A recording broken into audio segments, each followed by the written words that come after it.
வணக்கம். இது நிலா கிச்சன். இன்னைக்கு நாம் ஒரு இன்ட்ரெஸ்டிங்கான ரெசிபி தான் பார்க்க போகிறோம். ஆப்பம் வித் வடகரி.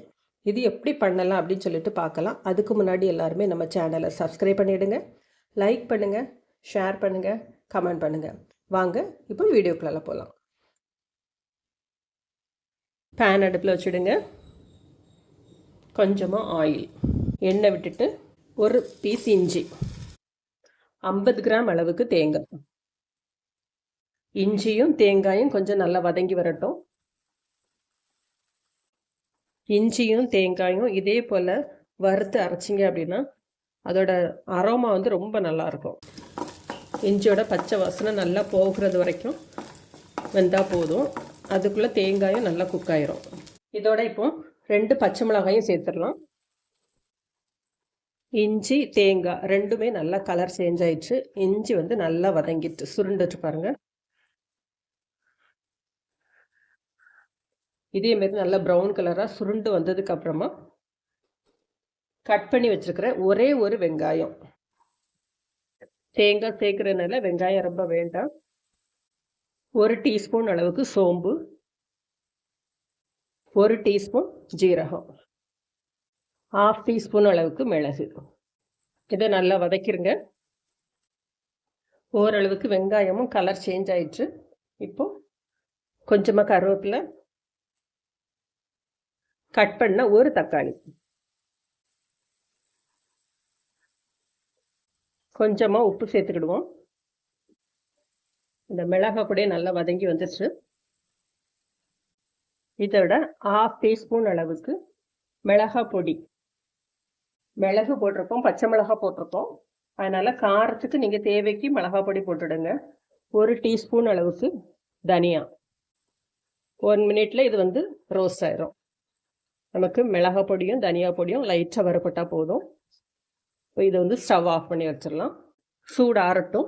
அதுக்குள்ளால பருப்பை வந்து அரைச்சி எடுத்துருவோம். கடலை பருப்பை ஒரு 5லேருந்து 6 மணி நேரம் ஊற வச்சுருங்க. நல்ல பருப்பு வடைக்கு நம்ம ஊற வைக்கிற மாதிரி ஊற வச்சுருங்க. இதை மிக்சி ஜாருக்கு இப்போ மாற்றிடலாம். ஊற வச்ச பருப்பு, ஊற வச்ச பருப்போடையே பெருங்காயம், ஜீரகம் சேர்த்து அரைச்சி எடுத்துருவோம். அரைச்ச பருப்பை பவுலுக்கு மாற்றிடுங்க.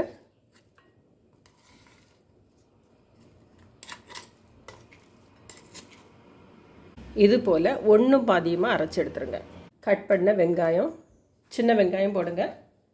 ஒரு பச்சை மிளகாய், ஒரு பீஸ் இஞ்சி நறுக்குனது, பெருங்காயமும் ஜீரகமும் ஆல்ரெடி நம்ம போட்டுட்டோம். இப்போ இதுக்கு டேஸ்ட்டுக்கு தேவையான அளவுக்கு உப்பு சேர்த்துடலாம்.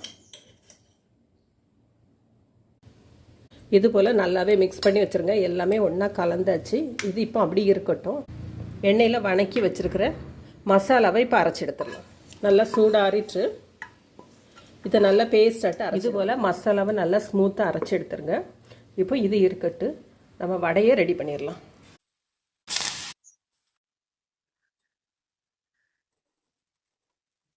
வடை எல்லாமே உதிர்த்து போட்டு பாருங்க. இதே போல் நல்லா உதிர்த்து போட்டு ஃப்ரை பண்ணி எடுத்துருங்க.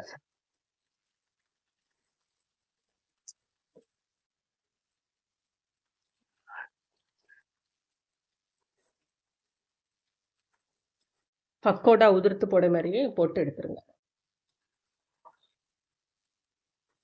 நல்லா வெந்த உடனே இதை எடுத்துருவோம். இப்போ இதை எடுத்துடலாம். இப்போ நாம் வந்து ஃப்ரை பண்ணி எடுத்து வடையெல்லாம் எடுத்துடலாம். வடையாக இருக்காது, எல்லாமே உருது பக்கோடா மாதிரி தான் இருக்கும். இந்த ஸ்டேஜில் எடுத்துடலாம். இதை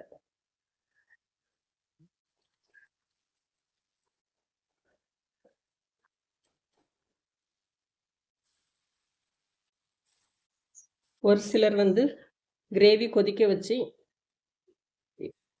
அப்படியே போடுவாங்க. ஒரு சிலர் வேக வச்சு ஆவியில் வேக வச்சு போடுவாங்க. எல்லாத்தையும் விட இது ரொம்ப நல்லாயிருக்கும். வடை எல்லாமே ஃப்ரை பண்ணி எடுத்துட்டோம். இப்போ மறுபடியும் கொஞ்சம் ஆயில் ஒரு கடாயில் விட்டுக்கிடலாம். ஆயில் சூடாகட்டும். 1/4 டீஸ்பூன் ஜீரகம், 4 கிராம்பு, 2 ஏலக்காய், ஒரு அன்னாசி பூ, ஒரு பட்டை, 100 கிராம் அளவுக்கு சின்ன வெங்காயம் நறுக்குனது, 15 பல்லு பூண்டு, இதில் இப்போ கொஞ்சமாக உப்பு சேர்த்துக்கலாம். 2 இனுக்கு கருவேப்பிலை, 2 தக்காளி. மறுபடியும் கொஞ்சம் உப்பு போட்டுக்கிடலாம். தக்காளி நல்லா மசிஞ்சு வர்றது வரைக்கும் இதை வதக்கி எடுத்துடலாம். வடகரியை எப்போவுமே இதேமாரி செஞ்சு பாருங்கள், ரொம்ப நல்லாயிருக்கும். ஒரு 1/4 டீஸ்பூன் மஞ்சள் பொடி, கொஞ்சமாக தண்ணி விட்டு நல்லா வேக வச்சிடலாம். நல்லா மசிஞ்சு வர்றது வரைக்கும் வேக வச்சு எடுத்துருவோம். வெங்காயம் தக்காளி எல்லாமே நல்லா மசிஞ்சு வந்துருச்சு. இப்போ இதோட அரைச்சி எடுத்த மசாலா,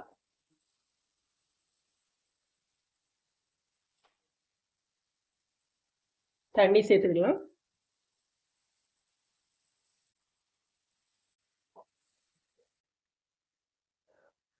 தண்ணி என்ன கொஞ்சம் கூட சேர்த்துக்கலாம். நம்ம வடை போடச்சுல இன்னும் திக்காயிரும். இப்போ அப்படி மூடி போட்டுக்கலாம். ஒரு கொதி வரட்டும். குழம்பு நல்லாவே கொதிச்சிச்சு. எல்லாமே நம்ம வறுத்து அரைச்சது, பச்சை வாசனை எதுலையுமே இருக்காது. குழம்பு நல்லா கொதி வந்ததுக்கு அப்புறமா இதுக்கு தேவையான அளவுக்கு டேஸ்ட்டுக்கு உப்பு போட்டுக்கிடலாம். ஏற்கனவே நம்ம கொஞ்சம் உப்பு போட்டிருப்போம், அதை அனுசரித்து நீங்கள் தேவைக்கு போட்டுடுங்க. ஒரு 1/4 டீஸ்பூன் அளவுக்கு வீட்டில் வறுத்து அரைச்ச கரம் மசாலா பொடி. நீங்கள் கடையில் வாங்குகிற பொடியாக இருந்தால் முதல்ல போட்டுருங்க. உப்பு செக் பண்ணிட்டு என்ன கொஞ்சம் கூட உப்பு போட்டுக்கலாம். நாம் ரெடி பண்ணி வச்சுருக்கிற வடை எல்லாமே உள்ளே சேர்த்துடலாம்.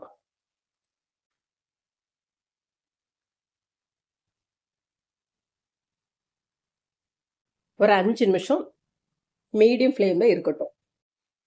ஆப்பமாவு எடுத்துடுங்க. ஆப்பமாவு ஆல்ரெடி நம்ம ரெசிபி போட்டிருக்கோம். லிங்க் கொடுக்குறேன், வேணுங்கிறவங்க செக் பண்ணிக்கிடுங்க. பேன் அடுப்பில் வச்சுடலாம்.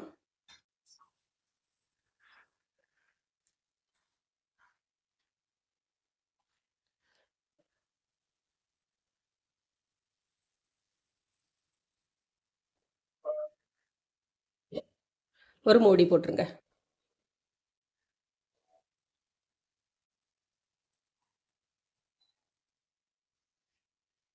பஞ்சு போல் ரொம்ப ஒரு சாஃப்டான ஆப்பமும் இந்த வடகரியும் வச்சு சாப்பிட்டு பாருங்க, அட்டகாசமாக இருக்கும். ரொம்ப ஒரு சாஃப்டான, ரொம்பவும் டேஸ்டான ஒரு ஆப்பம்.